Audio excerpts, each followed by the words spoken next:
Nasıl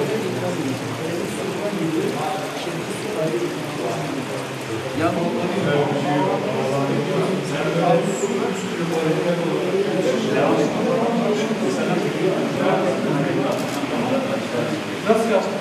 Bunu tekniğini söyleyeyim size sonra. Bunlarda kum dolduruyorlar. Yani eskisi de var. Bizde daha düzü var. Sizin daha çok belirli. Var, camimiz Dümdüz olan var. Tamam mı? Dümdüz olan var. Kumla dolduruyorlar. Taşları eğimle koyuyorlar. Basınca çalışmış şekilde geliyor. Basınç sistemiyle çalışıyor. Ondan sonra o kum boşaltıyor. Ama buna gerek yok. Şunları çayı şartları. Valla tabii sabahtan beri başkanımızla beraberiz. Yaptıklarını anlattı. Hem kentsel dönüşümde hem kültürel hem sosyal faaliyetlerde hakikaten Türkiye'de bir numara olduğunu gösterdi. Biz tebrik ediyoruz. Sosyal yardım anlamında özellikle gençlerle ilgili, onunla ben çok ilgilendim. Gençlerle ilgili yapmış olduğu çalışmalar benim çok hoşuma gitti. Bu nedenle başkanımızı tebrik ediyoruz. İnşallah yeni dönemde de başarılarının devam etmesini istiyoruz. Bugün insanıyla, yöresiyle, coğrafyasıyla en güzel şehirlerden biri Gaziantep'teyiz. Mezopotamya'nın, Fırat'ın otağı olan İpek yolunun üzerinden geçtiği tarihi bir şehirdeyiz. Bunun da Türkiye'de belediyecilik olarak en önemli örneklerinden Şahinbey Belediyesi'nin yaptıklarını inceleme fırsatı bulduk. Bugün Kastel'deyiz. Kentsel dönüşüm çalışmalarını inceleme fırsatımız oldu. Her biri birbirinden güzel, her biri Türkiye'nin her belediyesine örnek olacak şekilde başkanımızın çalışmalarını inceledik. Çok mutlu olduk ev sahipliği içinde. Başarılarının devamını diliyoruz. Şimdi öncelikle 31 Mart seçimlerinin öncesinde olduğumuz bu arefede yapılan çalışmaların örnek belediyecilik olduğunu gururla anlatabiliriz. Bu çok önemli.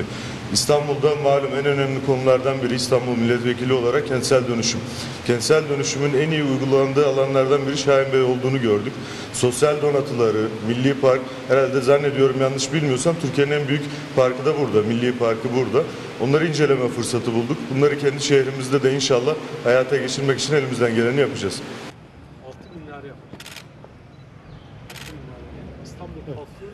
Gençliğe yatırım çok önemli. Çünkü bizim Cumhurbaşkanımızın da hitabıyla, söylediğiyle 2023, 2053 ve 2071 vizyonlarımızda tamamıyla genç, dinamik nüfusumuza önem verilmekte. Biz de zaten bunun temsilcisi olaraktan bugün meclisteyiz. Tam 35 yaş altı AK Parti olaraktan 14 milletvekilimiz var.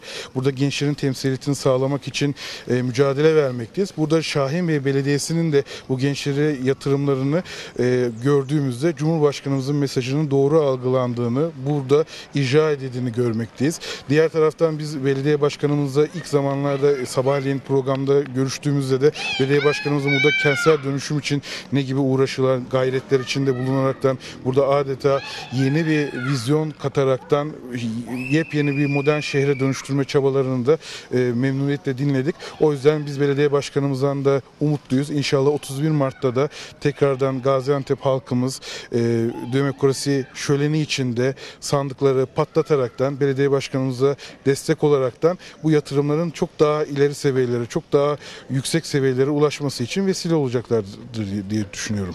Teşekkür ederim. Biz teşekkür ederiz. Hayırlı günler, sağ olun.